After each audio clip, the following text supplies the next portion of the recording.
Africa, a continent of unmatched potential, yet fractured by borders drawn in foreign capitals. For decades, we've waited for true unity. Now, in a stunning act of solidarity, Morocco has stepped forward, offering the Sahel nations not just hope, but a lifeline.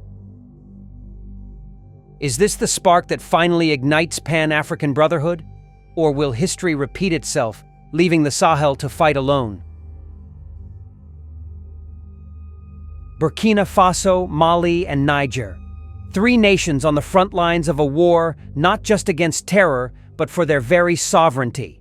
Yet, instead of support, they've faced sanctions from fellow Africans, isolation from the West, and a relentless insurgency fueled by foreign interventions. When Burkina Faso's leader survived a coup attempt in April, the silence from Africa was deafening, except for one voice: Morocco's King Mohammed VI. Morocco, a kingdom with its own history of resisting foreign domination.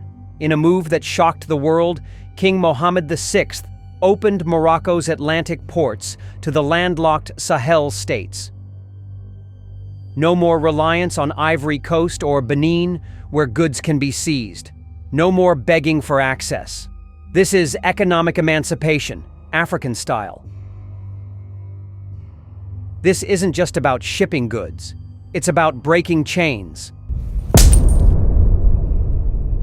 The Sahel's minerals, oil, and cotton can now bypass Western-controlled corridors. This is a direct challenge to the old colonial order.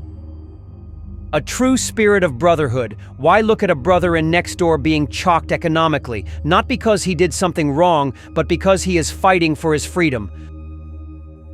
To worsen every step, the chalking is not because 2 African brothers at war, but because some foreign powers are ordering you around like a schoolboy, instigating hate among African brothers. Morocco has proved that while states like Benin, Ivory Coast, and Algeria take instruction from the West and the United States against the African populations, they do not owe anything to any Western power. ECOWAS claims to stand for democracy, but its sanctions have starved hospitals in Niger, not the junta.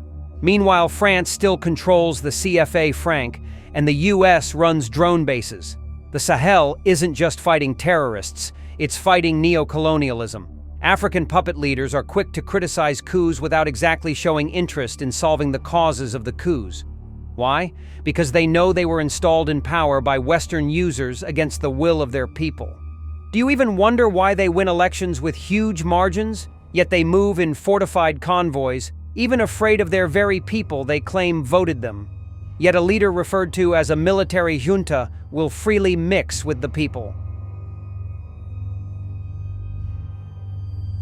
When Niger's elected president was ousted in 2023, ECOWAS threatened war, but when Chad's military took power months later, crickets. Why? Because Niger dared to kick out French troops. Chad didn't. The message is clear. Challenge the West, face consequences, submit, and get a free pass. For how long will the West bully Africa? They cut our electricity. Children die in hospitals. Yet our own resources power their hospitals where their children get first-class treatment. Is this democracy? And surprisingly, African betrayers and puppets still support and enforce Western agendas while their people suffer. 60 years ago, Africa's founding fathers dreamed of a United States of Africa. Today, that dream is deferred, but not dead. Morocco's move proves unity is possible. But will others follow? Imagine if Nigeria's oil wealth built railways across the Sahel. If South Africa's tech powered Mali's schools. If Africa finally acted as one. The Sahel's fight is Africa's fight. If we abandon them, we abandon ourselves.